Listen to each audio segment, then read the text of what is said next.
I'm April Montgomery Goebel, and I'm the Executive Director of KIPP Chicago. KIPP is the Knowledge is Power program schools. We have 2,400 students, and we'll have 8 campuses in the fall. I'm Krishna Vedati, one of the co-founders and CEO of Tinker. Tinker is an online platform for students to explore coding in a fun and intuitive way. I'm Carlos Watson. I'm the co-founder and CEO of Aussie Media. Whether you're listening to our podcast or watching one of our shows, we're taking you outside of your norm and taking you somewhere special. I grew up in poverty in rural Indiana. My mother was a teenager when she had me. 4 of my siblings dropped out of school because they didn't have access to a good teacher or a good system. I'm quite proud that I finished high school and that even had the opportunity to go to college. The odds of me being able to graduate from college and then become a leader of an organization at this scale is, I'm not really supposed to be sitting here statistically. I grew up in the southern part of India in a small village called Bemdol. My mom doesn't have any basic education. She essentially can't read or write. My father has basic 5th grade education. The biggest hurdle is being in a village. Basic schooling is what we have. So that was drilled into our growing up, that we have to go study hard and get to the next level and get out of the village life. Even though I'm the son of 2 teachers, early on my education career got off to a little bit of a rocky start. I was a little bit of a troublemaker. I was kicked out of kindergarten. I was asked to leave 1st grade, and they had lots of questions about me in 2nd, 3rd, and 4th grade. I'm so fortunate that I had a great mom who intervened. I am both appreciative and also aware that a lot of people don't always have that kind of help to help guide them. When you have educators who believe in the potential of every child, then you see very different results from kids. I'm trying to make sure that I'm helping design a system here that allows for our kids to really be able to open up all the doors of opportunities that they want. Children, when they're young, they have this non-constrained imagination. They think they can solve anything, and I think over time we kill that imagination through our, constraint-based education. And there's lots and lots of problems that they'll face. Our hope with Tinker is that it becomes a tool for them to explore and solve challenges for their future. I think I was really lucky that I got to go to great schools because I was the kind of kid who thrived in that environment. I know a lot of what's happened, if I'm honest, didn't fully have to do with me. A little bit of the luck of the draw. I hope in our own way that Aussie's not simply sharing information, but we're actually a catalyst for people seeing the world more boldly and living life differently.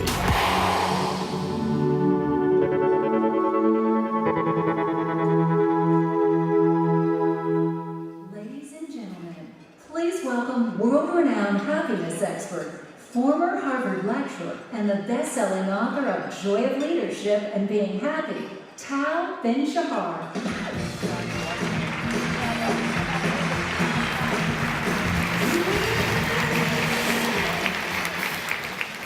Hi, good afternoon.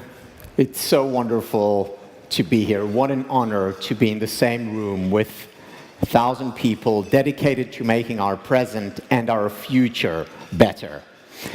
However, I must say I'm less happy about the time slot I was given. You see, I'm going to share a lot of research with you. So here is the first study that I'm going to share with you. There's actually research showing what the worst time to give a lecture is. Anyone want to guess? You got that, lunchtime, right? Why? Because lunchtime, we're tired, we're supposed to sleep, especially those of you who came from the East Coast direction. Our biological clock shuts down. It reminds me of a story of a professor who comes to class one day, and suddenly he notices that one of his students has fallen asleep. It happens. So the professor calls this student who was sitting right next to the Sleeping Beauty, and he says to him, "Excuse me, do you mind waking up your friend?" To which the student says, "Professor, with all due respect, you put him to sleep, you wake him up." but I promise that I won't wake you up. You can sleep away, because sleep is important for happiness. And it's not always easy being happy. You know, I got into this field of happiness studies because of my own unhappiness. I was an undergraduate at Harvard studying computer science. And I found myself in my second year doing very well academically, doing well in sports, played varsity squash, doing okay socially, and yet being very unhappy. And it didn't make sense to me. Because looking at my life from the outside, things looked great. But from the inside, it didn't feel that way. And I remember waking up one very cold Boston morning, going to my academic advisor and telling her that I'm switching majors. And she said, what to? And I said, well, I'm leaving computer science and moving over to philosophy and psychology. And she said, why? And I said, because I have two questions. First question is, why aren't I happy? Second question, how can I become happier? And it's with these two questions that I then went on to get my undergraduate degree, then across the Atlantic to the other Cambridge to study education, and then back for my PhD at Harvard, all the time focusing on how can I help myself, individuals, couples, organizations, and communities increase levels of happiness. And what I want to do today is share with you what I've learned over the past 25 years being immersed in this field. Unfortunately, I'm only going to give you the tip of the iceberg because we don't have that much time. I was told before just coming on stage that we all need to be out of this room by midnight. So I'll be very brief. So, what are some of the lessons that we can learn from research, from experience on happiness? The first lesson that I want to share with you is what I've come to call the permission to be human. I first thought of this idea the first year when I taught a class on positive psychology. That year I had 8 students, 2 of them dropped out, which left me with a broken ego. And I was having lunch one day in one of the undergraduate dorms, and a student comes over and says, Tal, may I join you for lunch? And I said, sure. And he said, Tal, I hear you're teaching a class on happiness. And I said, yeah, positive psychology. And he said, my roommates are taking your class. There were 2 of the 6, so I really had to be nice to him. And then he said to me, but you know, Tal, now that you're teaching this class, you've got to watch out. And I said, what? He said, Tal, you've got to be careful. And I said, why? And he said, because if I see you unhappy, I'll tell my roommates. And I actually used that in class the following day when I spoke to all 6 of them. And I said, you know, the last thing in the world that I want you to think is that I'm always happy. Or that you, by the end of the semester, will experience a constant high. There are only 2 kinds of people who do not experience painful emotions, such as sadness, or anger, or envy, or frustration, or anxiety. 2 kinds of people who do not experience painful emotions. The first kind are the psychopaths. Psychopaths actually don't experience these kind of emotions. The second kind of people are dead, exactly. So if you experience painful emotions, it's actually a good sign. It means you're not a psychopath and you're alive. Good place to start. We can build on that. The problem in today's culture, however, is that we do not give ourselves the permission to be human, to experience the full range of human emotions, and we pay a very high price for it. A very high psychological, emotional, interpersonal, as well as organizational price. You know, the most important lesson that I learned after our first child, David, was born was from our pediatrician. So David was born in Beth Israel Hospital in Boston 14 years ago.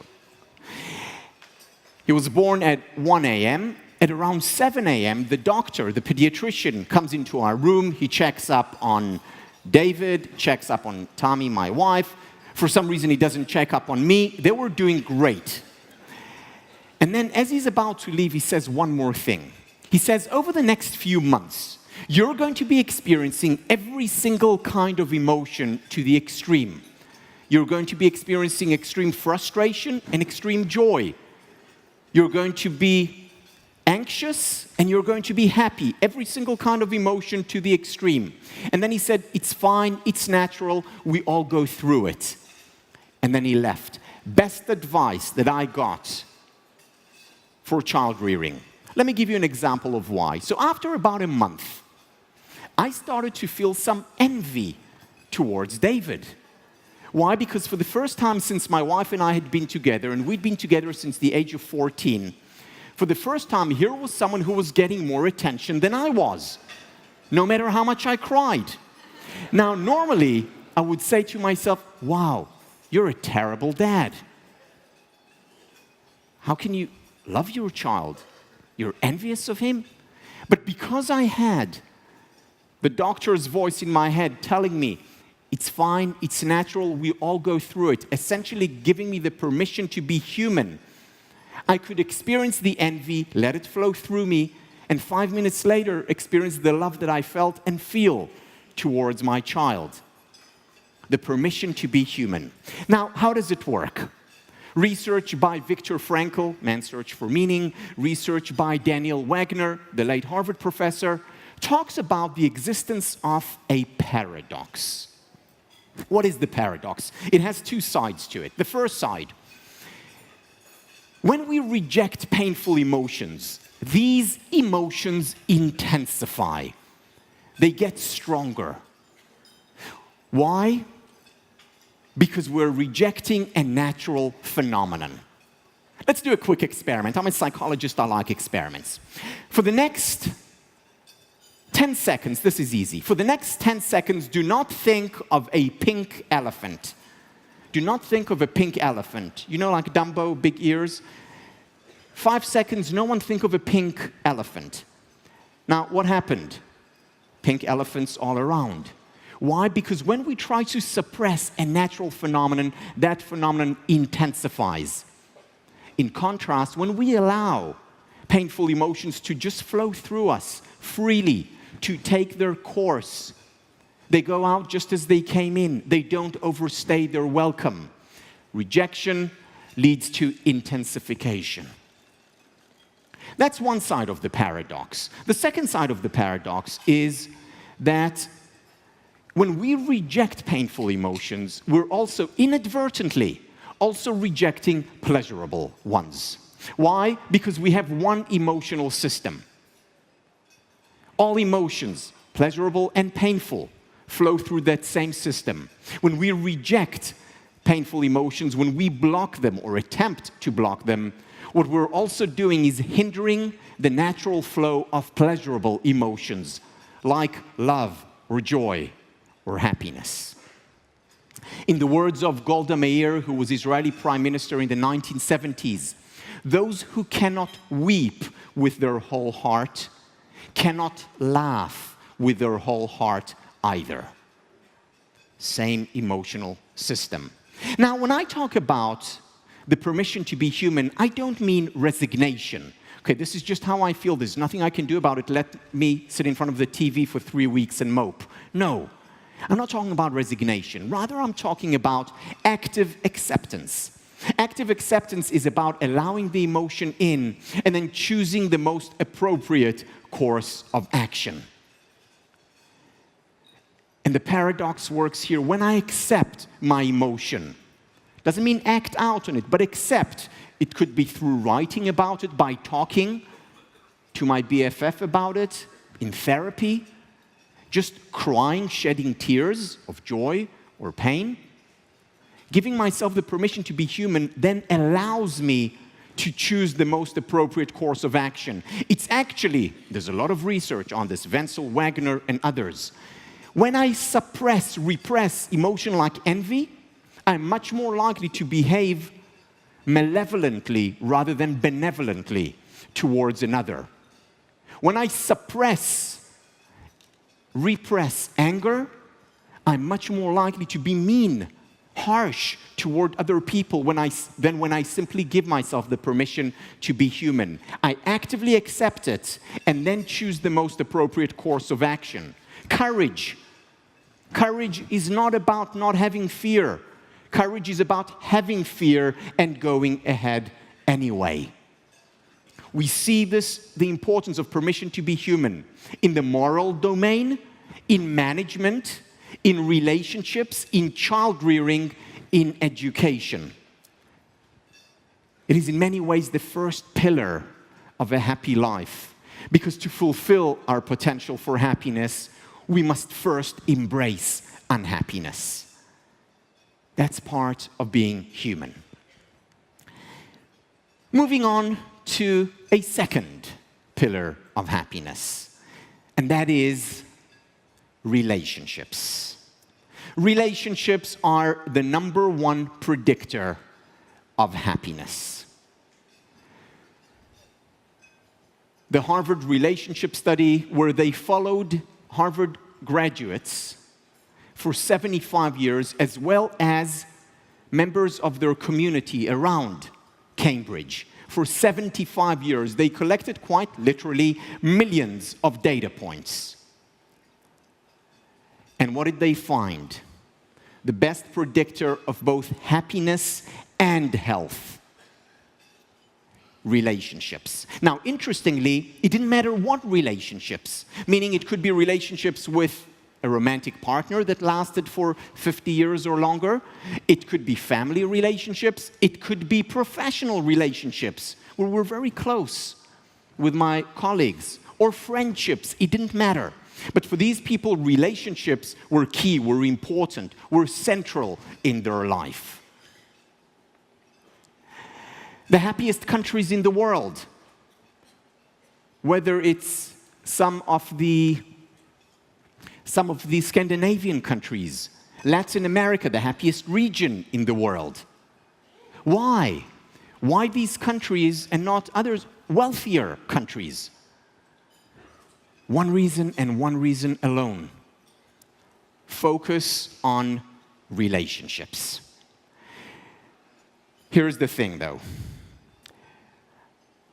I recently, with Sura Asset Management, company in Latin America based in Colombia, ran a very large study looking at the happiness levels in Latin America, comparing it to the rest of the world. And what we found was indeed confirmed the data that we knew before. Happiest region in the world. However, when we broke down our sample into age groups, we found that the high levels of happiness were as a result of the older generation. The young generation, 18 to 34, were as happy or as unhappy as the rest of the world. Why? One reason. Because while they still valued relationships, the young generation shifted away from face-to-face interactions to online interactions. In other words, the relationships, in order to contribute to happiness, have to be real rather than virtual. 1,000 friends on social media are no substitute for that one BFF, best friend forever. We need those face-to-face interactions. Now, don't get me wrong. I'm not against social media. I'm not against virtual online interaction. I think it's amazing. It's wonderful. I just met my best friend from when we were 12. Our parents moved countries. We met on social media. I run a year-long certificate program in happiness studies online. It's great. Students' lives, according to them, are transformed as a result. I'm able to reach so many more people.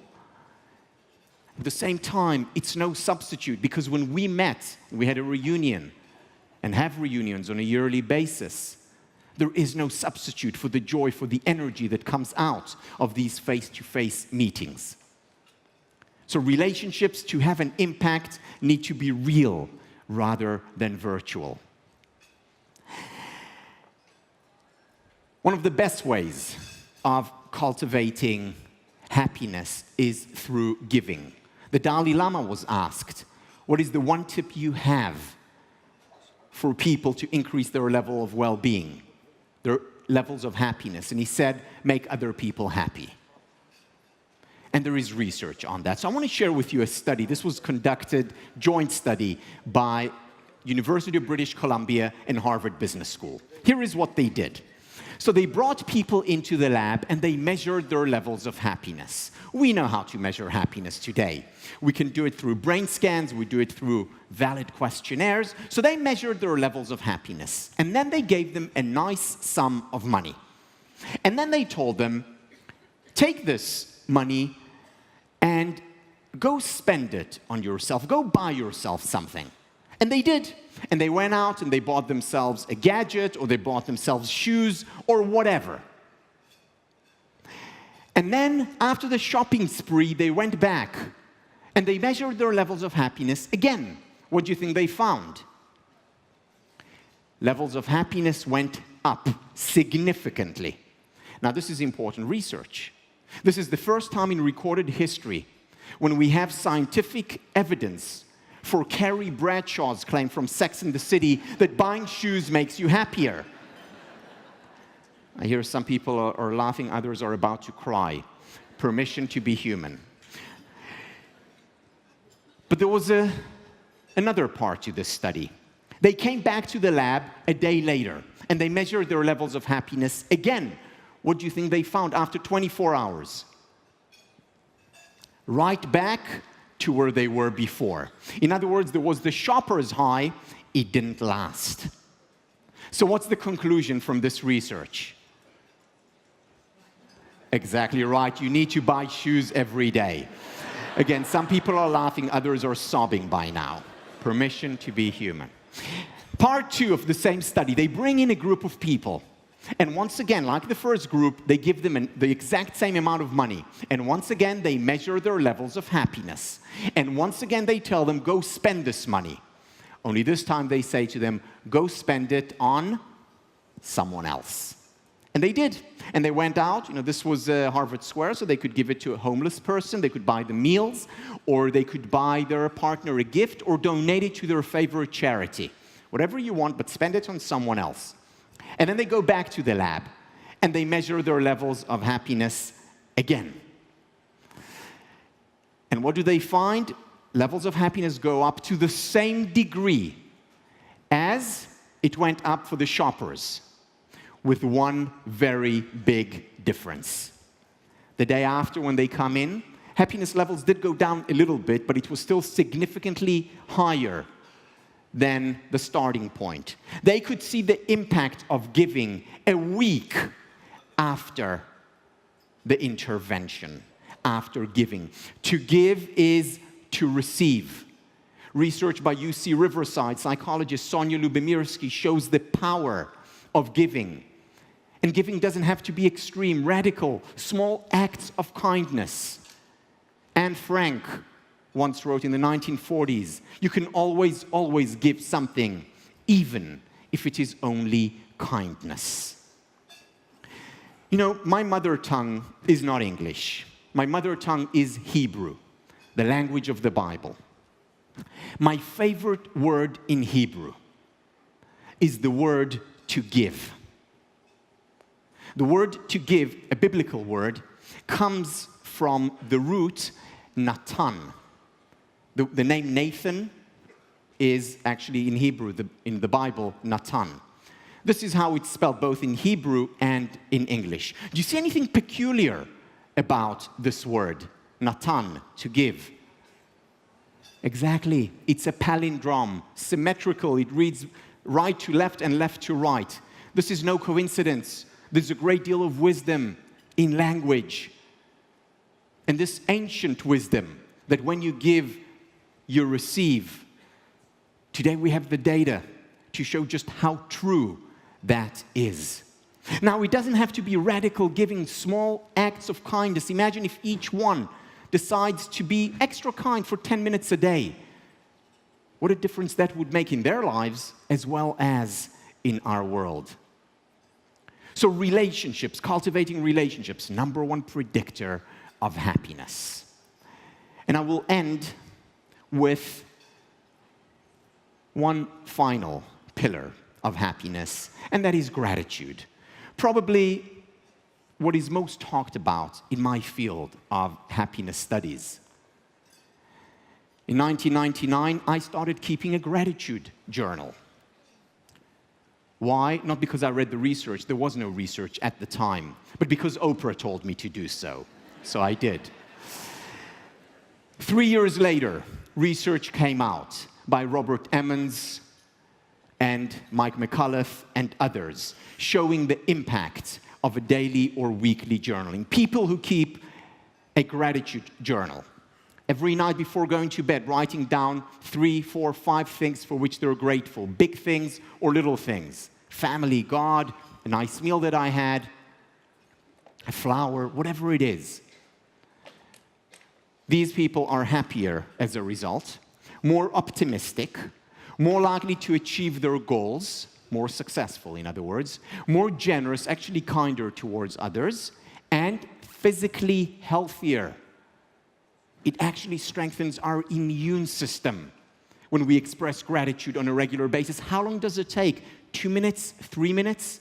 Even doing it once a week has value. We as a family, we get together every Friday night, and we get together and the whole family goes around the table, and from the little one all the way up until recently, my grandmother, who passed away at the age of 92, would say, what are we grateful for? Or the little ones would say, what was fun for me this week? It's a wonderful way to start a meal. Now, some of you are thinking, that's nice, but I have teenagers at home. So I want to share important research with you. There is research showing, this is cross-cultural. Cross-cultural research showing that teenagers are human beings too. Now, keep this in mind, because they don't have to do the exercise if they don't want to. Don't force them. But they hear, they absorb the ideas, and what a difference that can make in a person's life when they have this anchor of gratitude. There's more research on writing a gratitude letter. This is an idea that was proposed by Marty Seligman, considered the father of positive psychology. He introduced it in his class, where students would write a gratitude letter and then go to the person and read it to them if they can. And he said in his 40 years of teaching, never had he encountered such great impact on students as this simple exercise. So he ran research on it, and indeed, the impact is hard to fathom. So every year when I teach, I do this with my students. They write a gratitude letter, and if they can, they read it, if they can, face to face, to the person they write it to. It could be to a roommate, it could be to a parent, it could be to a friend, it could be to a teacher. So let me share with you one example of many. So this is Mike. Mike would always come into my class, and he would always sit all the way in the back. And the reason why I noticed him, there were 1,000 students in the class by that time. The reason why I did notice him was because Mike was a giant. He played on the Harvard football team. And every time I would see this very quiet, gentle giant walking in, sitting down at the end of the class, he walked out. Until one particular week. It was a week after I gave the exercise of writing a gratitude letter, when Mike, instead of getting up and going out, started walking towards the stage. At this moment, I had to make a very important decision. Do I stay or do I run? All my teachers went through my head, and I reflected and I thought, what do I do? And then I thought, wait a minute, courage is not about not having fear. It's about having fear and going ahead anyway. So I stayed. So Mike walked up the stage towards me, and then he said, Professor, and I said, yes. No, I said, yes. And he said, Professor, may I come to your office hours? And I said, yes, of course, that's what office hours are for. Following day, he comes to my office hours, walks in quietly, sits down, and then he says, Professor, this is my first time since I came to Harvard. This was his third year, he was a junior. First time that I go into a professor's office hours. And the reason I'm here was because I wanted to share with you what the gratitude letter that I wrote this week. And he said, I wrote it to my dad. And I went home this weekend. He lived just outside of Boston. I went home this weekend. And I read my letter. I read my dad the letter. And then he looked down, and a few seconds later, he looked up, and there was a small tear in his big eye. And he said, I read my dad the letter, and afterwards my dad hugged me for the first time since I was 8 years old. He got up, said thank you, left, didn't come to any more office hours, every class, in and out. Another student read it to her elementary school basketball coach, who had long retired. She said she looked 10 years younger after. The impact that it has on relationships, the impact that it has on the person writing it, reading it, and the person receiving it is beyond just about every other intervention. Now, how long does it take? 15 minutes? 20 minutes? And what if we did it on a regular basis? Just like with kindness, small changes make a big difference if, and this is a big if, implemented regularly. It's not just about the past that we can express gratitude, it's also about the future. Dina Neer, one of my colleagues, did research showing that people who write every morning when they wake up, 3 things that they're looking forward to during the day, are actually not happier or more optimistic, but they are more resilient and less pessimistic. Once again, 1 minute, 2 minutes is all it takes.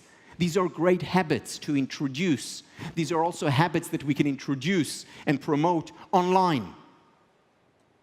And what a difference they make. You know, I mentioned that my favorite word in Hebrew is the word Natan.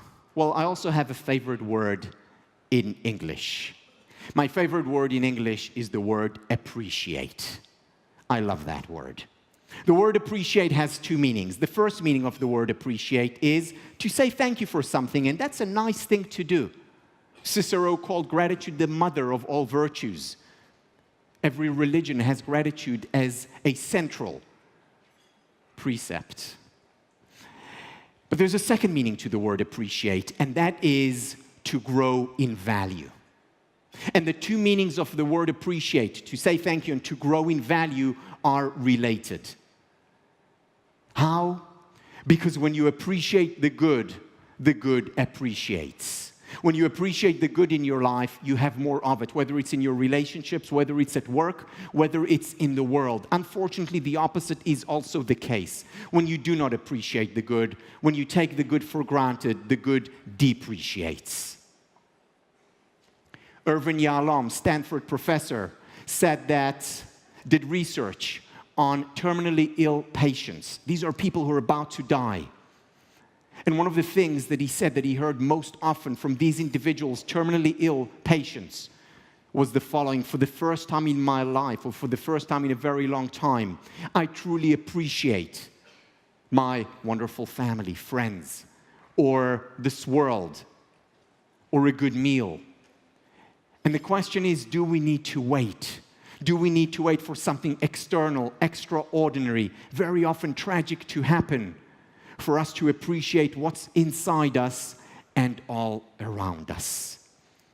And the answer is no. And there are very simple techniques that we can introduce as rituals into our lives that can make a big difference. Give yourself the permission to be human.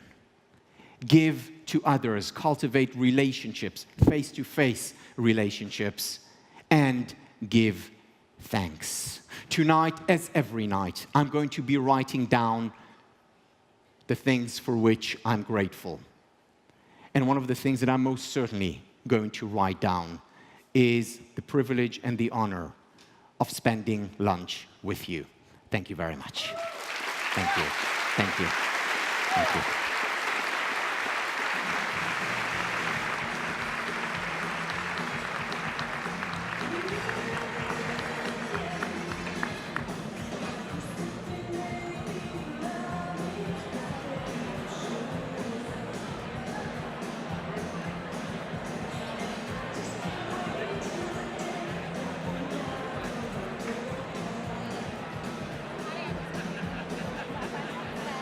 Ladies and gentlemen, teacher and principal, hip-hop artist and lyricist for Vocabulary, Ike Ramos. How's everybody doing? It's great to see all of you here together.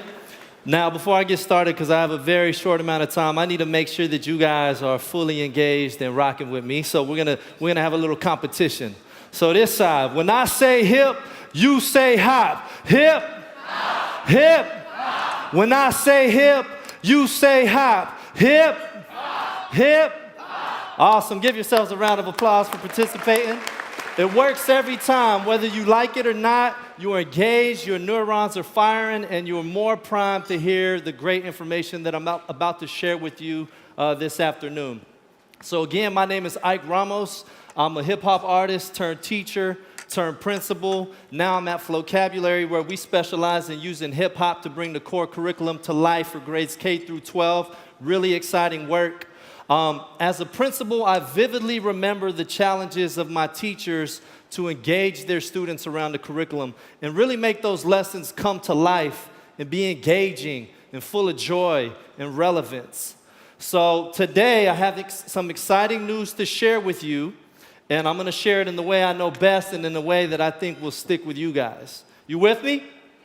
All right, let's do it. Student engagement, we got a crisis. We can't expect excitement if instruction is lifeless. Ask any superintendent and they'll agree. Student engagement is key and a priority. But ask students and they tell us something different. They say the relevance is missing. We can't hold their attention. Hip-hop and tech in the classroom, what's better? Vocabulary and Nearpod together. That's right, ladies and gentlemen, you're hearing it first. If we could give a huge round of applause to Alex Rappaport and Guido Kovalskys. Vocabulary is now a part of Nearpod. We're super excited about the work. Make sure you please come by. Yeah, go ahead, give a round of applause. And please come by Mission Beach Room B at 3:30 to learn more about the deal, the twists and turns, and why these two gentlemen chose to partner with each other in the name of engaging students and transforming education across our country. Thank you so much. Ladies and gentlemen, please welcome President, Arizona State University, Michael Crow. How's everybody doing? Is the microphone working? Yeah, great. So we're going to switch up gears a little bit and have a great conversation with Cindy McCain. Cindy's been involved in national politics and national affairs and all kinds of issues all over the planet for the last 30 years plus, and now is focused on a range of issues in addition to chairing the McCain Institute for International Leadership. She's also engaged in big issues in Africa, big issues around the world related to human trafficking and sex trafficking and the still ongoing existence of slavery in our species, which is really a terrible thing. And so with all of that, I'd like to invite out Cindy McCain. Cindy.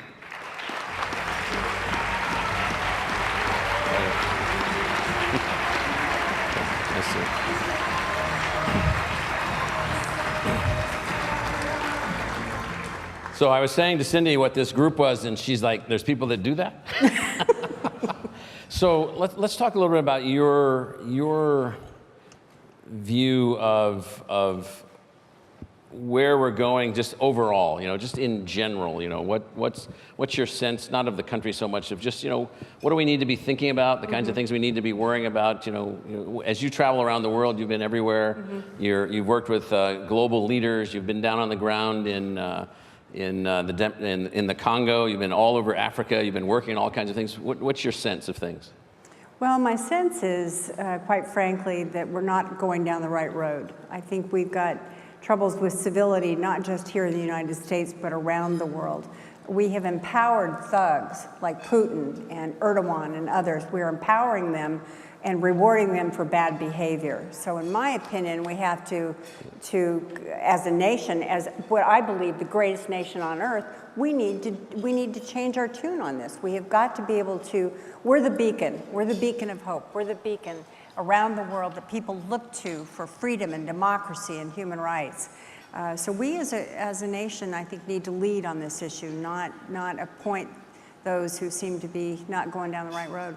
So this is a crowd of innovators, technology developers, educational technology specialists, Wonderful. teachers, professors, venture capitalists, all kinds of people who are interested in helping humanity to achieve higher and higher levels of outcomes or success or learning adaptability and so forth. So if you had everybody on the table right here in front of you and you were asking them to do something, what do you need this crowd to do? So now we have this ability to teach on a global scale. We've got this ability to have learning tools that are unbelievable. We can go anywhere, any language, any scale, culture. We can move through things. And so as you've traveled around, what would you be asking this group to do?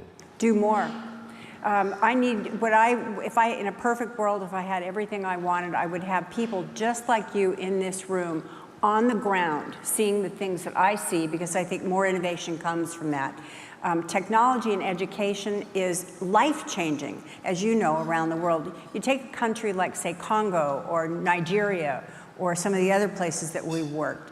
The fact that they can get education in some way changes everything, because a little bit of education, as you know, will make a world of difference, especially when we're talking about women.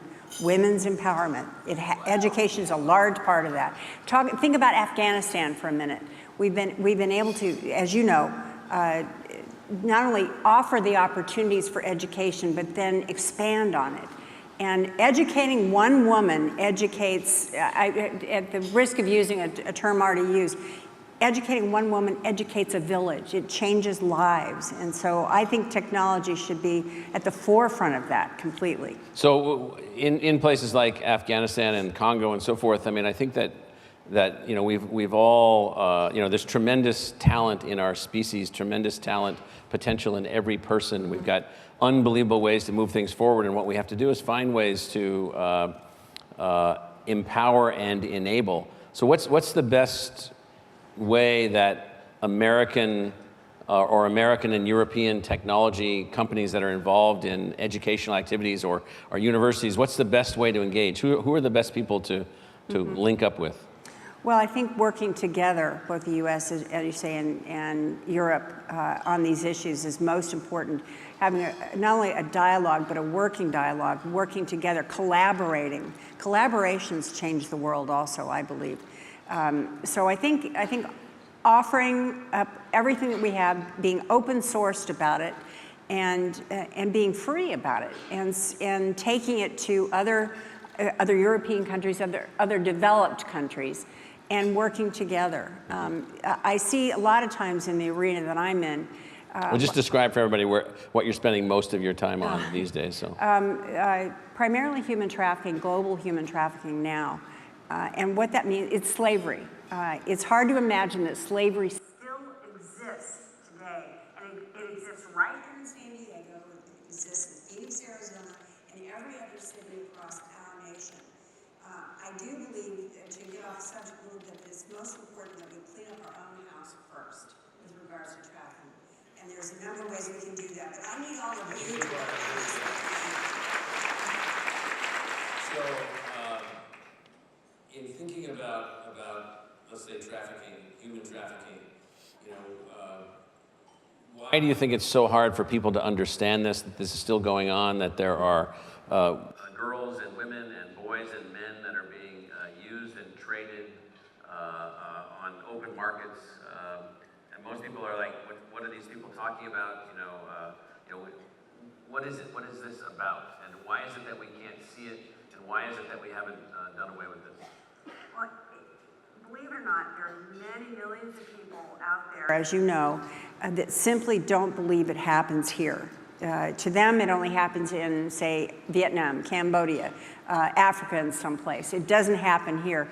It happens right here. So education is a large part of this. Educating our communities, our people, our schools, about not only what it is, but what you can do to help stop it. And there's many ways that people can get involved from various different arenas, whatever moves you. But we all need to work together on this issue, because it is not just happening, but it's devastatingly happening still. And that goes for labor trafficking. We're talking about sex trafficking a little bit, but labor trafficking is a huge issue here. And let me say, the misnomer on labor trafficking is that it's an immigration issue. It is not an immigration issue. It's an issue with people that trade people for commodities. They trade them like commodities. And it's happening right on our southern borders. And again, once again, it's not about immigration. So as you have moved around and talked to folks about these kinds of issues, where do the solutions come from? What kinds of people, what kinds of organizations? How might some of these technologies that are being developed or some of these tools that are being developed might be helpful? Right. When we talk about the human trafficking issue, I'm also going to now include in that refugees. I've talked to a few tech companies especially that have been very involved in trying to come up with a solution on how to track these people. You know how many people around the world don't have birth certificates? How many children don't have birth certificates? A way of being able to not just understand the flow, be it human trafficking flow or be it refugee flow, but be a part of helping them stay safe. And so companies that in any way have ideas, I would also suggest if you have the opportunity and have the wherewithal to get on the ground. Go to a refugee camp, go to our southern border, go to a field of lettuce pickers. But see what I'm talking about, and you're the innovators. I need you on this. I'm not the innovator. So your ideas and your involvement are most important. So talk about some of the refugee situations. I mean, ASU, we and others in this room are involved in trying to deploy educational assets into refugee areas. We have projects in Africa, we have projects in the Middle East. We're trying to use some of the tools that we've taken from our relationships with many of the companies that are here and others along the way that allow us to project educational content, that allow us to project educational opportunity, that allow us to create learning environments. We've been deploying some of that, but the refugee situations are so large and so complex and so overwhelming in some ways. I don't want to use the word overwhelming, but so daunting because they're not overwhelming. So as you just describe some of these places that you've been and the things that you've seen, and this then leads to family deterioration and disintegration and all kinds of other outcomes. So just for folks, give some people some sense of what these situations are. Well, you know, we'll talk most recently about the Syrian flow, and you know, to be in a situation where your only hope of saving your children is to leave your country, that's horrible. It's just horrible. So what you wind up with are the most vulnerable in any society being pushed out of a country and then being pushed into the hands of traffickers. So education, not just within the flow, but once they're put into camps and then of course moved out, which is ideally what we want, education becomes primary in this. Not just educating them on the ability to understand what trafficking is to save themselves, but also to continue a normal existence. Education on any level is key to any of this. And I know you've been very involved in Jordan, in the Jordanian camps, and I've seen the one camp that you're in. Right. These are people that are desperate. And well, there we have educational technology. We also have water technology taken from one of our faculty members that just uses sunlight and a system to derive fresh water from just nothing but sunlight and the air. We had one organization come to us with an idea for a stove that would work, that did not, first of all, didn't burn fossil fuel. No pollution, yeah. Right, no pollution, but that it was safe. So if a child rolled into it, it would somehow cut itself off. Things like that. You forget that when you're gone from a country and you wind up in a tent, you have nothing. There's nothing. So the ability to just feed your family becomes imperative. So you spent a lot of time in Africa, in the Congo, and other places. I mean, when you're there and you think about, you know, what we as Americans should be doing in Africa, there's this huge, you know, it's a kind of a strange debate between what's called kinetic power, the military, and smart power, which are education. And, you know, this is a room filled with people capable of delivering smart power. They used to be called soft power. And so what do you think, what should be I'm not asking you for the national strategy, what should be the thinking in the United States about other parts of the world. So you get this debate going on now, kind of crazy, in Washington, like every day. It's just highly unusual. It's like, well, we should just do nothing. We should just cut ourselves off and not be engaged. And so you've been down on the ground in these places many, many times. What do you think we should be doing in a place like the Congo? Right. Well, first of all, I think an overriding issue in all of this is understanding what Africa is. A lot of times I'll begin a discussion about Africa and their eyes glaze over. It's like, that place is lost, we can't do anything about it, just leave it. So big, so complicated. Yeah, too complicated, don't want to be there. And that's absolutely wrong. That's absolutely wrong. In a place like Congo, for instance, we come back to the word education, we come back to small increments of things. Africa is the most amazing place ever from just a human standpoint. There's so much talent, so much innovation there, so many people that really just need to lift up educationally to be able to do something. What you all are doing with regards to education and technology is most important. Africa itself, though, if we leave it, and we've left it pretty much right now, because there's not much going on there, you see what happens. The bad guys roll in. Boko Haram, for instance. In Nigeria, right, in Nigeria, and others. Their ISIS groups are way down south into Africa now, because I've seen them myself. We can't let this go. This is a continent of human beings, and we have to be involved. And us as Americans, we're obligated because that's what we believe. That's what we believe as citizens of a great democracy, that we should help others. So why do we need to wait for the government? No. And so what should we be doing without the government? No, it takes, once again, I say to people, get on the ground, go see it for yourself. I know probably many people... Well, let's just take a sense. So how many folks have been to Africa out there? Oh, not enough. Quite a few, yeah. So how many have your products or your assets or your investments are working on a international or global basis? I think probably most of you, but can we see some hands on that? You've got some of your stuff out there, so many of you, yeah, already, yes? Mm-hmm. So we don't have to wait for the government. No. We need to do things. We need to move forward. We have ways to project. We have ways to do things. Let's pull back to the United States right now. And so, what's your thinking about going forward? You're the chair of the McCain Institute, which is at Arizona State University. It's called the McCain Institute for International Leadership. It has next generation leadership fellows coming in from all over the world. It's got programs on making new kinds of decisions and complicated decisions and so forth and so on. But let's just pull back to the United States.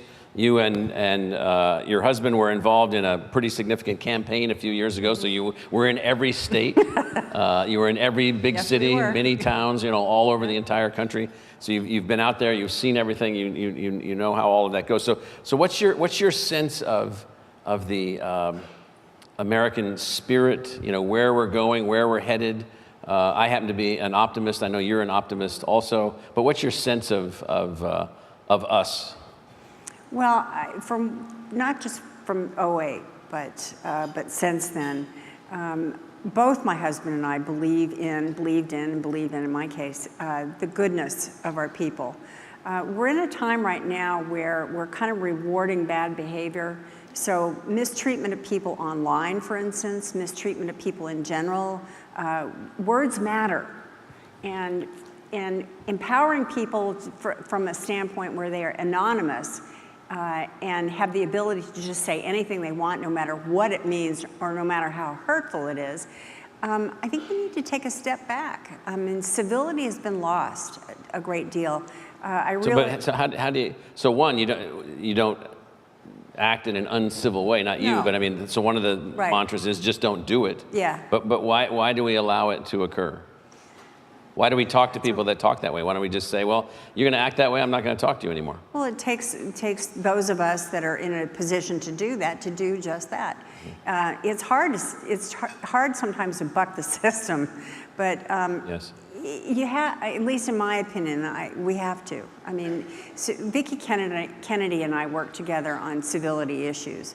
And both she and I worked together like our husbands did, across the aisle with each other. It's important that we talk to people who don't agree with us.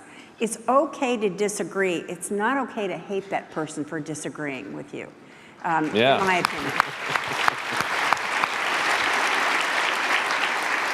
Well, I've been with you and with John when there were lots of Democrats in the local environment that we were in, including prominent ones that were running for president and all kinds of other things, and it was a completely civil set of engagements and thoughtful, about what do we need to do, and that idea is not going to work. I just think that idea won't work, and so how do you bring civility? And so you've been on the front line of politics, for a very long time. How do you bring civility to an arena which seems to have drifted a bit? Yeah. Well, the best way, in my opinion, is... They're laughing. No, but the duty that we all have is we can change this by going to the ballot box. Yeah. Period. We have control. We have control. So use your control, in my opinion, on that. The ballot box means the best. That's the best thing you can do, in my opinion, right now. But also, when someone misbehaves in a way online or wherever it is, within your own environments, wherever it is, call them out for it. I think too many of us think, ooh, I don't want to get involved, or ooh, I don't want to cause a stir, I don't want my boss to see, or whatever it might be. I think that's wrong, because what message does that send to our children? It sends a message that it's okay to misbehave. And none of us want that. So the Constitution was ratified in 1789 by the 9th state. There were 4 laggard states, but by the time the 9th state ratified it, the government was organized and George Washington was inaugurated as president. And then he gave his first inaugural address in January of 1790. And in that address and in his comments around that, he was talking about how to move the country forward, how to be successful. He was very aspirational in his dream. And he was very much against political parties. He said that we could end up in a country at some point, he thought, in the distant future, if we weren't careful, where the parties became the actual contest rather than the ideas, where the fighting was about parties, was about let's pick 2 random colors, like a blue team and a red team. And they're battling, the blues and the reds are battling each other, just hoping to win, as if victory for a red team or a blue team was victory for the country, as opposed to, well, who's got some good ideas that we need right now? And who's going to make these things happen? And then later, Washington kind of lined up with what later became the Federalists as one of the parties. And then there were the Republicans, which are not the same as the Republicans today. But so parties sort of shaped up, and he ended up on one side. And he again thought, after he left office and before President Adams was elected in 1796, he thought this isn't going the right direction. So here we are, 200 plus years later. You've been involved in partisan politics for over 30 years. And here we are at a moment in time where it does seem like it's maybe more important for red to beat blue or blue to beat red. And it just seems... It's not right. So it's not right. So, but like, I don't think you'd be probably the only person in the room that would have a clue as to, well, what do we do about that? You make a very valid point here, and you're exactly right. Once again, we speak through the ballot box. Yeah. But it is important, I believe, to look at people who are leaders or prospective leaders and make sure they know what you think and what's wrong. You're right about the parties. Should never have happened, the divisiveness, not just on the Republican side, but there's some problems on the Democratic side too with this. It's time that we roll back together. And the way we do that is ballot box number 1, but number 2, we as voters and as citizens reminding our leaders what they're there for and what you want, not what they want necessarily.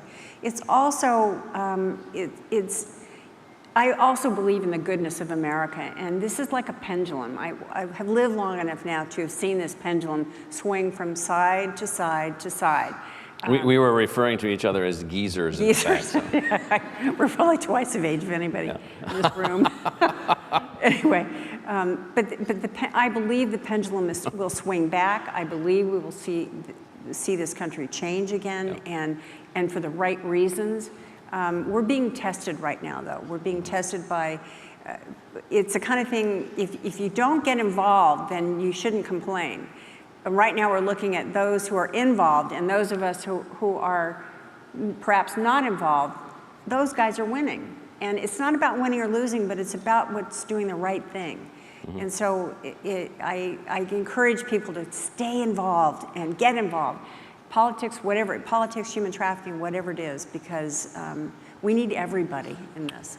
We at ASU, we were very happy several years ago when you and John selected us, among others that you could have selected, to be the home for the McCain Institute. And since then, we've gotten this thing off the ground and it's moving forward. And it's headquartered in Washington and then has a lot of activities in Arizona and brings in a cadre of leaders from all over, including Iran and other countries that come in every year from countries all over the planet that then work to figure out what decisive, character-driven leadership is all about and how you become those kinds of leaders and so forth. So just talk a little bit about the McCain Institute, what it's been doing, what you wanted to do.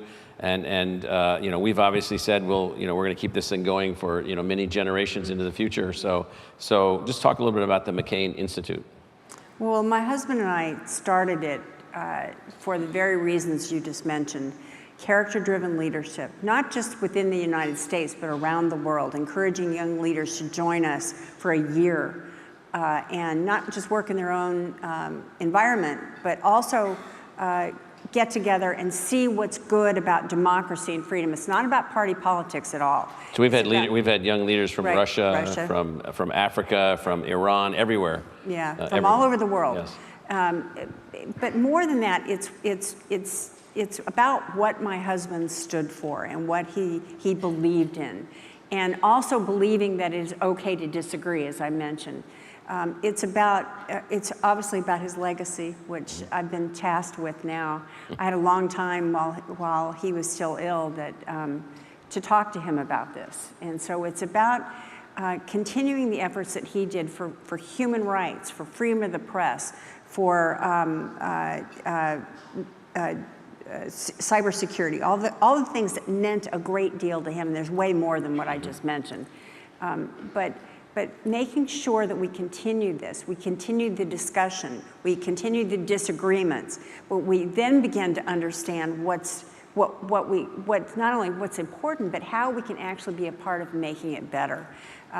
He was the eternal optimist of anybody in the world. He was the eternal optimist and believed so much in the goodness of people, but also, again, not rewarding guys for bad behavior either. Right. And so that's why we encourage countries that are perhaps not on the same page with us to come in and experience this.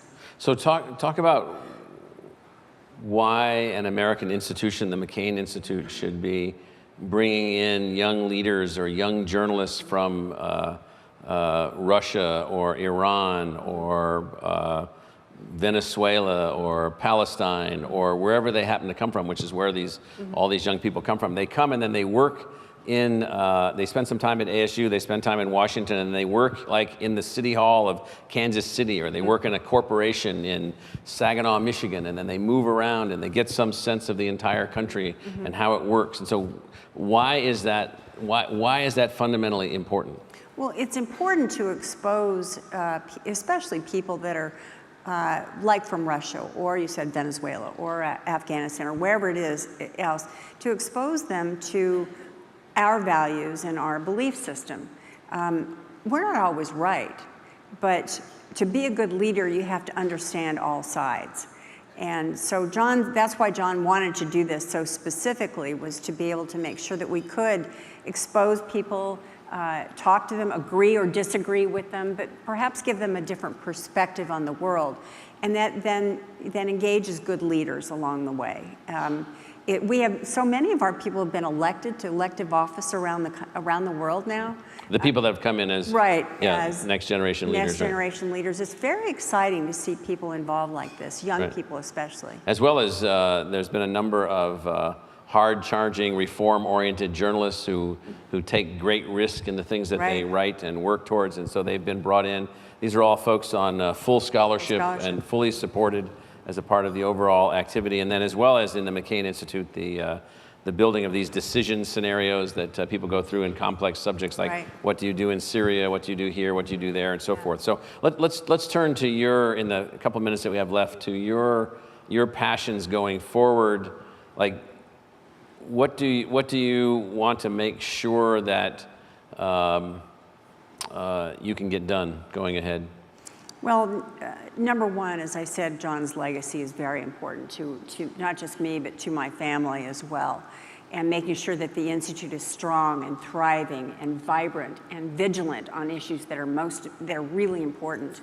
John, most recently I went to Ukraine for the elections. And number one, I saw a country of young people that were really involved with candidates, with the process, whatever it was. Well, this would be the same Ukraine, by the way, that a couple of years ago was about to enter NATO. Right. Just prior to a piece of the country being taken by another power.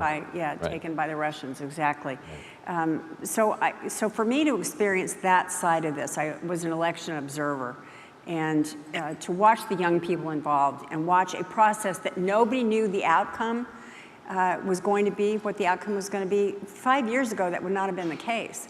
So countries like that, making sure that the ideals that John stood for, as I said, are carried on, but also being involved as an institute in the process, being involved in thinking and talking about what's going on, but most importantly, being action-based, because what we do isn't just talking about it. We are on the ground in each of our areas, not only learning, but being a part of what's going on and developing more and being able to develop our thoughts and where we're taking these things as well. The world changes every day, so we have to be very vigilant in making sure that we're busy. So how this is kind of a complicated question, and so as we talk about American values and American character and the American experiment, there's a lot of people that get upset with that kind of talk. It's like, well, what do you all think you're like such hot stuff, that kind of thing. And so I think that there's this tension, and you and I have talked a little bit about this. I mean, there's this notion that the notion is that every place doesn't get turned into America. That's not what this is about. No, not at all. But it's a place in which people can have voice and so forth. So let's take your favorite country outside the United States. What is it? That you've been to and spent time at, so. Well, any place in Africa. I adore Africa. All right, so let's take these African countries that you have visited, and so what do you wish? And this will be our last thing. So what do you wish for them? I wish for them to have a voice. Let's give those who don't have a voice to determine their own destiny, whatever that may be. To give them the strength and the power to be able to do what they believe is the right thing for their country. Now, we may not always agree, and we're going to fail at some of this. It's not about turning countries into little Americas. It's not. It's just about giving people an opportunity to determine their own destiny in the long run. And that's exactly what we stand for on all of this. And more importantly, about giving people who perhaps are lacking the human rights enough to be able to be a part of the process. Women, for example. Women are taken away from the process or not included in the process. In every country I can think of, it happens that way. And that simply is not, everyone can agree that women should be a part of the process, absolutely. So it's about the ideals that we believe in, and just, again, giving people the thought and the opportunity and the strength to determine their own outcome. All right, let's thank Cindy McCain. Thank you. Thank you. That was good.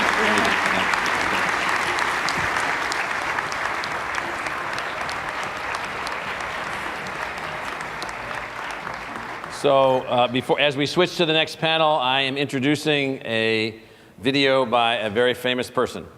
Video.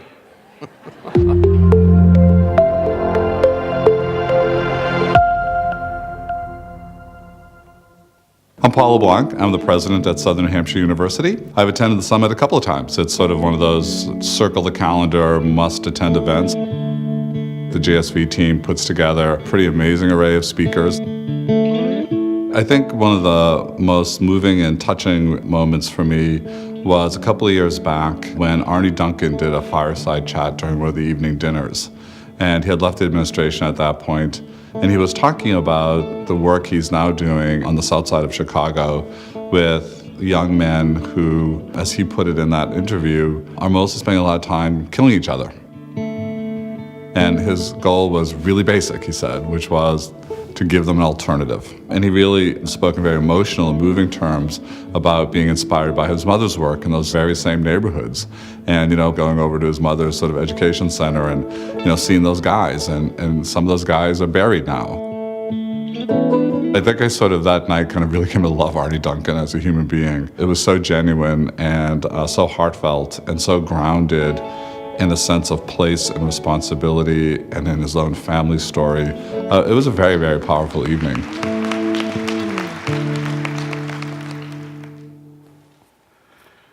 Good afternoon, everyone, and welcome to the panel discussion, which we are calling The Future of University and Employer Partnerships. My name is Vivek Sharma. I'm the CEO of InStride, a learning service enterprise that achieves social impact through partnerships between employers and universities. I'm really privileged and proud to have a distinguished set of panelists today on my left. As you know, Michael himself, Kevin Johnson, CEO of Starbucks, and Steve Ellis, managing partner of TPG Rise Fund. Gentlemen, thank you for being here. Happy to be here.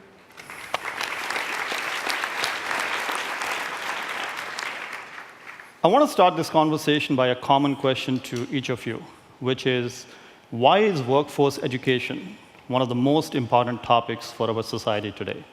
And Kevin, if I may start with you.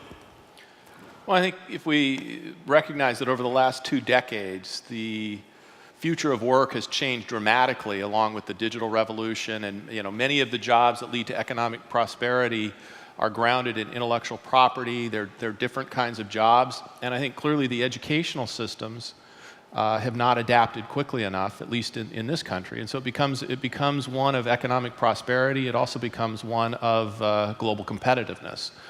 And so I think if you look at it through that lens, amplifying the importance of educational systems and the relationship between education and business becomes more important. Michael? Yeah, what I would add is that I think in the past, in American capitalism anyway, we've been a little bit too brutal. We viewed labor as a commodity.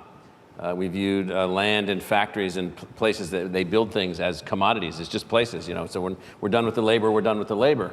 And that person can go off and just find their own way and so forth. And in a world that didn't change very fast, while that was suboptimal in many ways, it didn't have unbelievable just completely traumatic outcomes for everyone. Well, it will in the future because things are changing so quickly. And so what I'm hopeful for is that companies and others that are managing workers or have workers working with them, they take on a new view of the worker. The worker is a human being who each company has a responsibility to help that worker to move forward, help that worker to be more adaptable, help that worker for the next job, maybe in another company or another manifestation of the existing company. And so it's a whole new way to start thinking about, for the first time, human capital and labor as something other than just a commodity. Steve? Yeah, well, there are 37 million people of working age in this country that have some college education but never completed a degree. It's 20% of the workforce in this country. And if you think about it, the impact that a lack of completing a degree, whether it's an associate or a full 4-year degree, has on lifetime earnings, on the ability for people to provide for their families, in addition to being capable of being productive in this economy that now values a different set of skills than it did 10, 15, 20 years ago.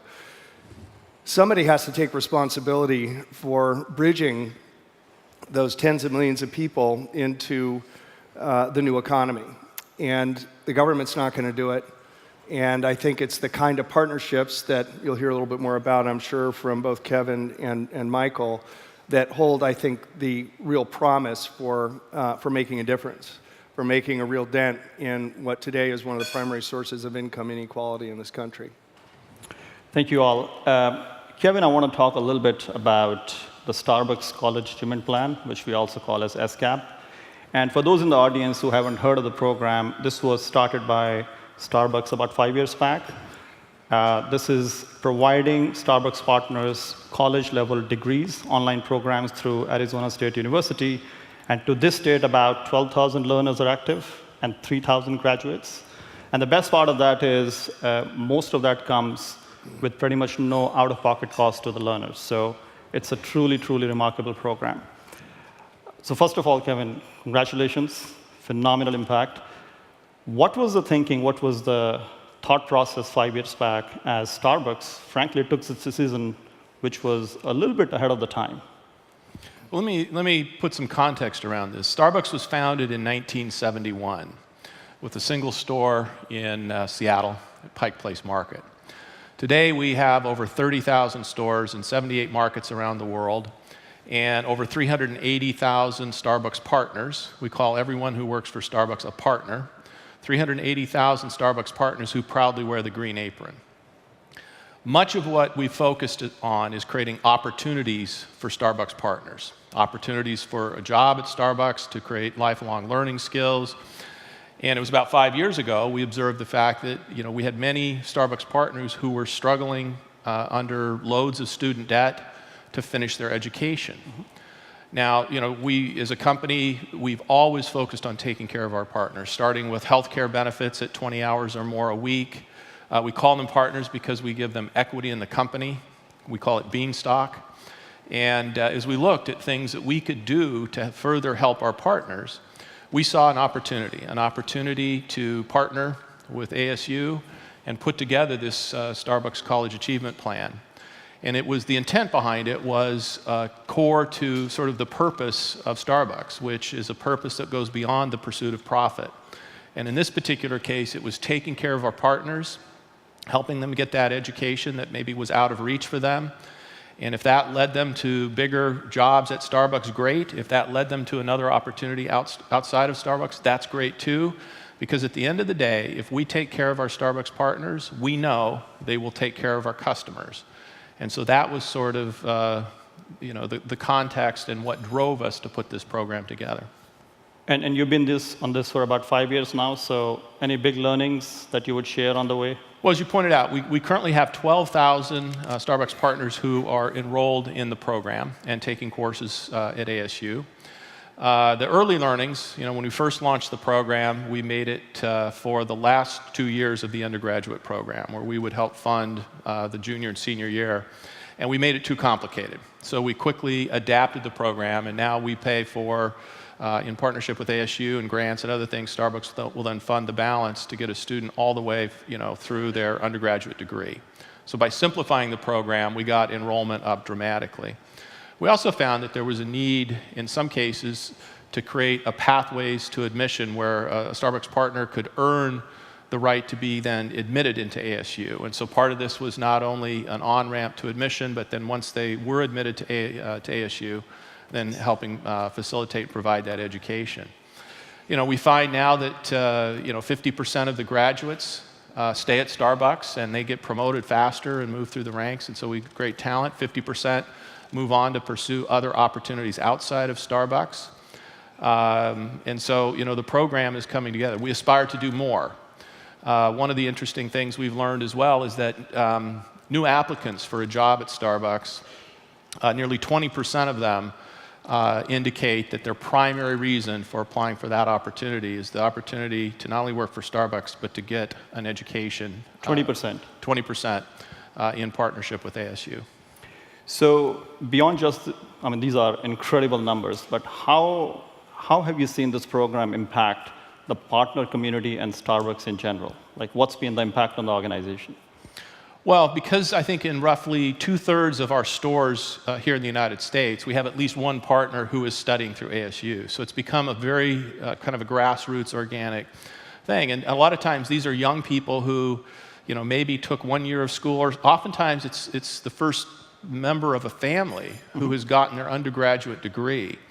And it instills a great sense of pride in the partner and in our partners. And it's creating an on-ramp for, for better opportunity in life for the individuals that go through it. So it really is something to celebrate, and it has made us a better company. It's truly incredible that half of the graduates go on and take opportunities elsewhere, and you're incredibly cool and proud about it. This is very impressive. So just to be clear, so in the initial design, when we worked with Starbucks, I mean, that was one of the objectives. This was about human capital enhancement, human beings, their life outcome. This is something that companies have not been concerned about. That's right. Labor was a commodity, and we can just suggest that may not have always resulted in the best outcomes. Right. This results in a better outcome. Well, and that's where our purpose goes far beyond the pursuit of profit. And at core to our purpose is taking care of our partners. It's about opportunity for them. And if that opportunity is within Starbucks, then we're going to get the best of that talent, and they're going to be great contributors. And we find that retention is higher than anyone else in retail. And if those opportunities are outside of Starbucks, we celebrate that, because we're going to have, that individual will have Starbucks as part of their life journey forever. And we think that is a good thing. Let's come to you, Michael. You lead one of the most innovative, actually the most innovative university as per the US News rankings for the last couple of years. As the president of, from your vantage point as the president of Arizona State University, why do you believe more corporations should do what ASU and Starbucks have done through SCAP over the last couple of years? Well, it's in their interest. And so, one of the things that we've learned, and even Starbucks, which started in the United States and now is working and operating all over the world, it's unbelievably competitive, and happily so. So we're moving to a planet, to a global economy in which competition will be the watchword. And so competition is derivative of several things. The quality of your labor, the quality of your technology, the quality of your ideas, the speed of doing business, these things all work together. We now know that the workforce is going to have to be something that a K through 12 education will be a necessary starting position, but not the ending position. We know that people are going to have to learn how to learn and adapt constantly to be able to be useful going forward into the workforce and to be productive as an individual. So companies have segmented perhaps their thinking too much, and they think, well, somehow that education process is the responsibility of the government, and I pay my taxes, so I'm done with it. Okay, well, you're not going to do that well going forward, because you're not going to be able to find the workers that you need. You're not going to be able to find the person that's capable of understanding philosophical ideas and can code in 5 languages, who speaks another language, who can do this or this or this. You're not going to, that person's just not randomly walking around. And so what one needs is to realize that the only way for us to remain as competitive as we have been in the past, when educational attainment was not as important, when the speed of learning was not as important as it is now, would be for us to become basically all learning enterprises. So every company, every corporation, every community, every government, it's all about, can you keep your people up to speed? There was a project we weren't successful with Elon Musk a few years ago. In fact, John McCain and I went to visit Elon in his office up in Silicon Valley, and we were up there to try to win the Gigafactory, the battery factory, which is now in Nevada. And we said, here, listen, we're from Arizona. We don't believe in government, so we have nothing to offer you. There's no tax incentives, no free land, nothing. Here's what we have. We have an idea for you. And the idea is, let's build a college, a learning college inside the Gigafactory, so that everyone that worked in the Gigafactory would be able to adjust and adapt and speed their learning and broaden their learning and make that a part of their actual employment. He looked at us like we were aliens. I mean, but perhaps he should have looked more carefully. And so the point of this is that this notion of what we call universal learning, or what we call lifelong learning, it is not like a luxury. It is an essential thing. True. And if the companies don't embrace this, those will be the companies that will be disadvantaged, and those will ultimately be the companies that are not successful. And those that do embrace this will be more successful. And I mean more successful for everyone, including the people that work there. And so that's why I think this is a really important thing. So with that context, how does a public research university support corporations in doing that? Well, we have to find So we have to do what we do. So we gather 3,600 faculty and 30,000 support staff, and we build a library and spend, tens of millions of dollars making this thing work. So we become what we are, this always changing and advancing learning organization where we're creating knowledge and storing knowledge and synthesizing knowledge. And now companies are really complicated for us. And then even in our own culture, it's difficult to merge with them and to work with them. So we need to find ways. Your company, InStride, is one of these that can do this.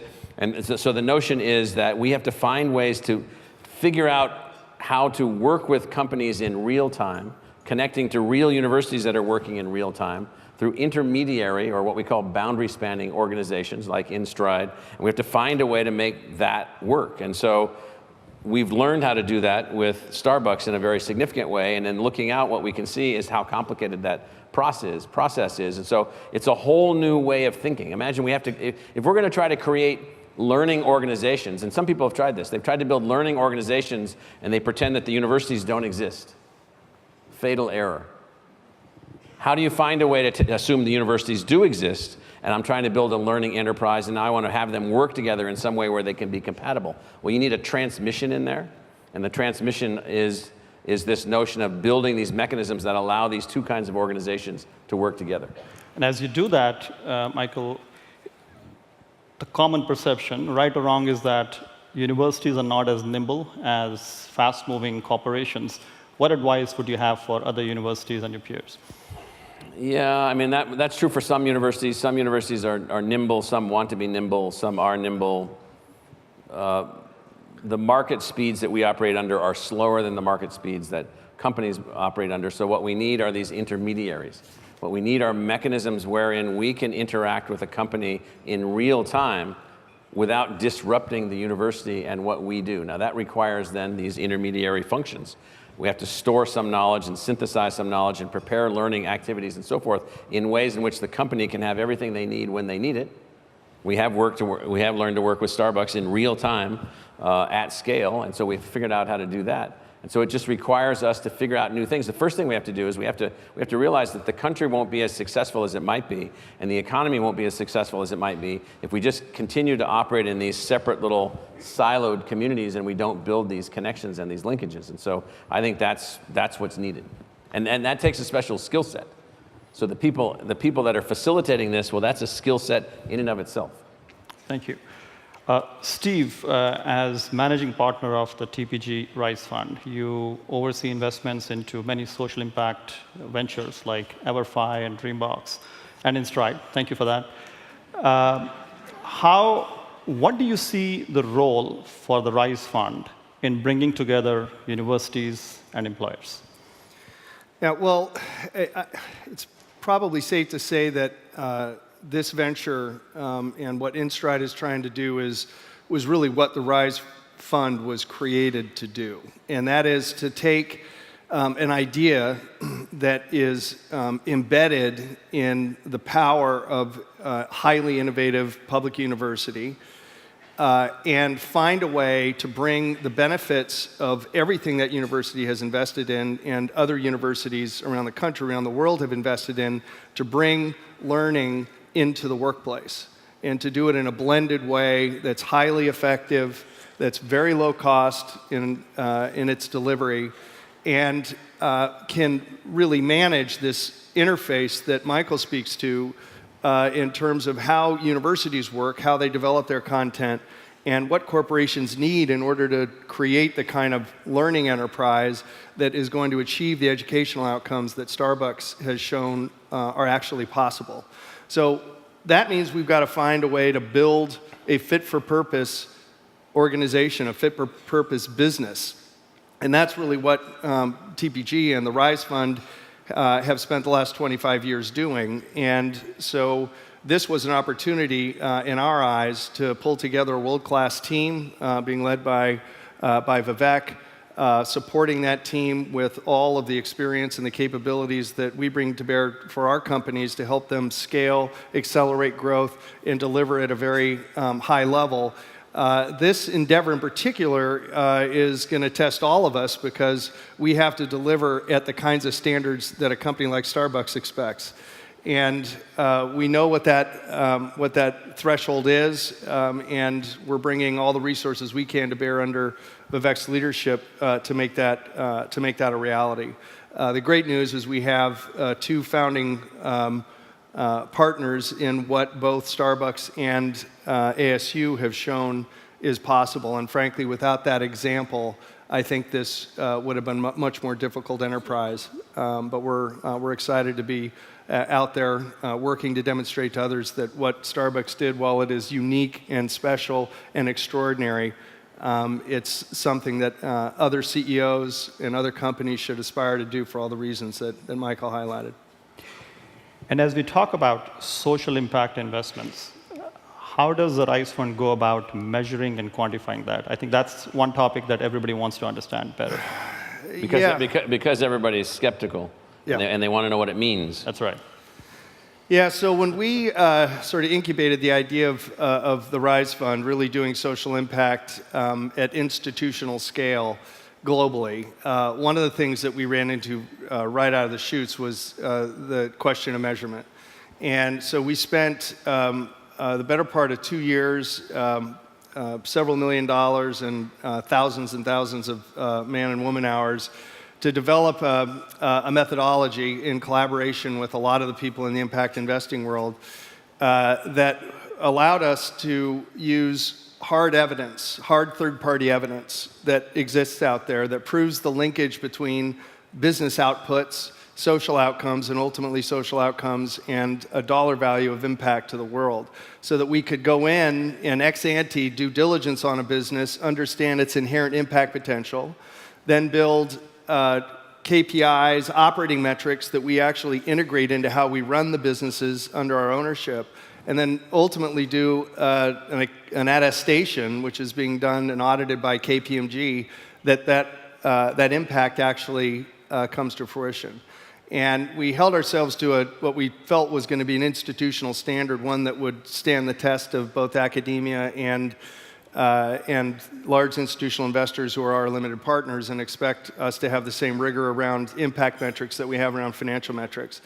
So finally, what we did in order to ensure that this metric and this measurement methodology and this rigor could be shared more broadly in the impact industry is we actually started an independent organization, a public benefit corporation called Y Analytics, that is again, another fit-for-purpose organization that's both a PBC and a 501c3 that is meant to curate the development of the methodology that we've used so others can access it, and then sponsor research that fills the gaps in the evidence out there that help us understand how to draw that linkage, that very powerful linkage of impact that is going to allow more impact-oriented capital to flow to companies that are really making a big difference in the world. So our commitment to the whole measurement methodology, not just ex ante, not just while we own the companies, but hopefully attestation, we think will allow the flow of capital to accelerate to companies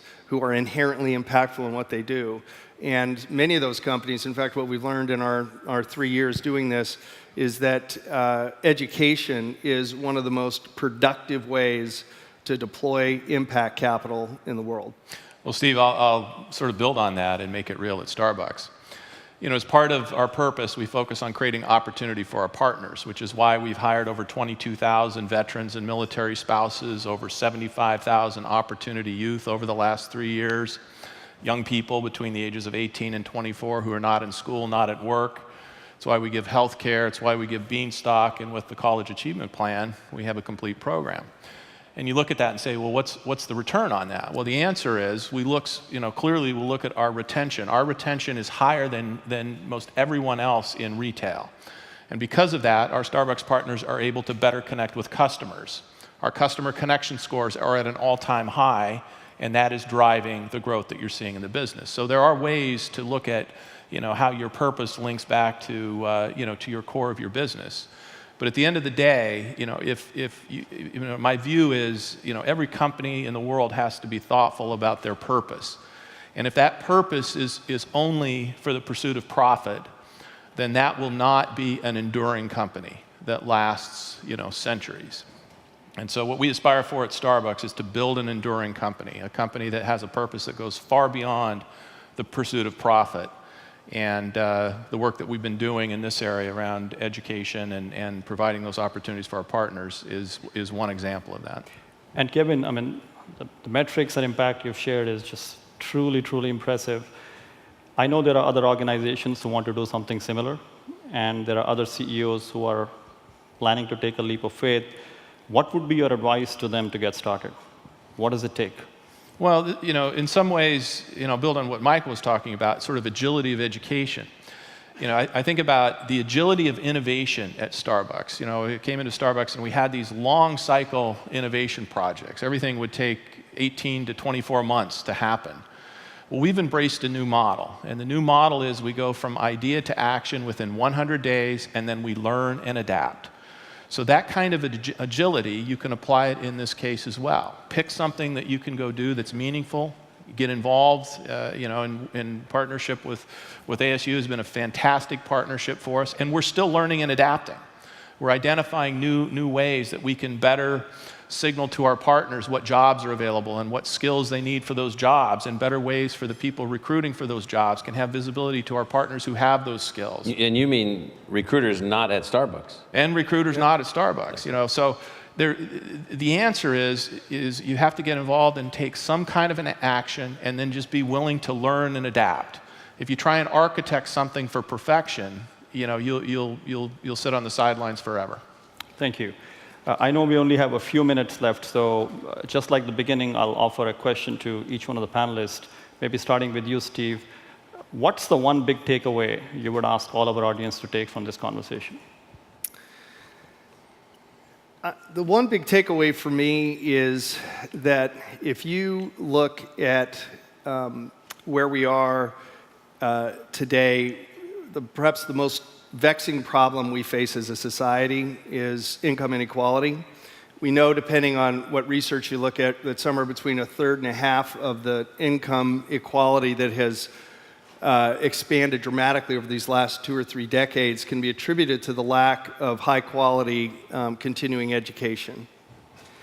And if you think about where we are today in terms of how corporations are leading corporations, ones that employ millions of these of people in the workforce who don't have the benefit of a degree of any kind, and that's holding them back.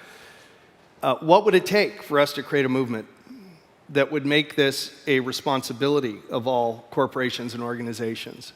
There was over $800 billion of company stock buybacks in 2018. What if we just spent a tiny, tiny fraction of that to create the kind of programs like SCAP at Starbucks?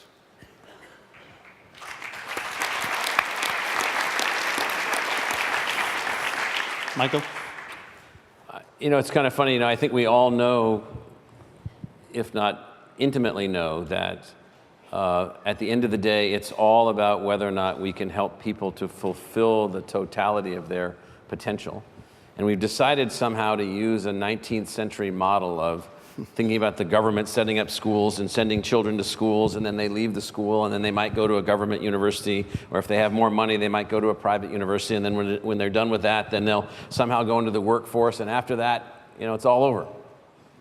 Well, that model has run its entirety of its course. It's done. So then you think about, well, what do we do now? You can't go back to the government and say, I need you to invest hundreds of trillions of dollars in education across a person's entire life. That's not going to work. But you could say, why don't we make nearly every organization a learning enterprise? Why don't we surround people with opportunities to learn? And if we surround them with opportunities to learn, and we stop judging them based on where they are, their age, or what kind of neighborhood they came from, or whether or not they could do this or that at 20 years ago, or whether or not they got a B in college algebra in 1980. None of that is relevant to what we need. So if you surround people with organizations who are focused on the full potential of a human being realized through learning empowerment, I would say our economy has every chance to be unbelievably successful, and these income disparities that we're talking about, and these levels of unfairness, and all these things that exist in our society, will take a really good hit at that. And this is a really, really important way to get focused on that, because it blows up the model that it's a linear process run by the government, and a bunch of stuff comes out of it, and we'll see what happens. That's just not the process we need anymore. Well, I'm glad you said the B in college algebra doesn't matter, because I can relate to that. Thank you, Michael. Kevin? You know, I'll just leave you with a story. Earlier today, I hosted a Starbucks partner roundtable in one of our stores with 12 Starbucks partners who were attending the ASU program as part of the Starbucks College Achievement Plan. And one young lady she's been a Starbucks partner for 16 years, and she was sharing her story. She has a 7-year-old daughter, and she is the first in her family to get a college education. She's going to graduate in May, and she started to cry because she's so proud of what she has achieved and so grateful for that opportunity. She shared with me that her 7-year-old daughter is now thinking about what she wants to do with her life.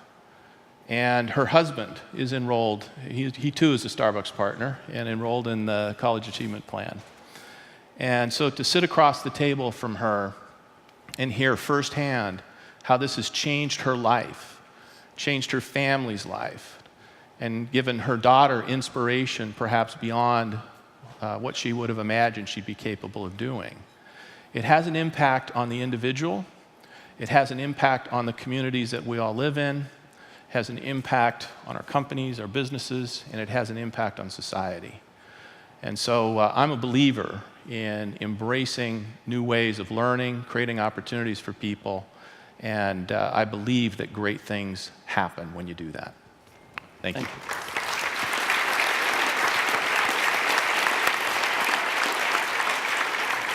Michael, Kevin, Steve, thank you for taking your time for a fascinating conversation.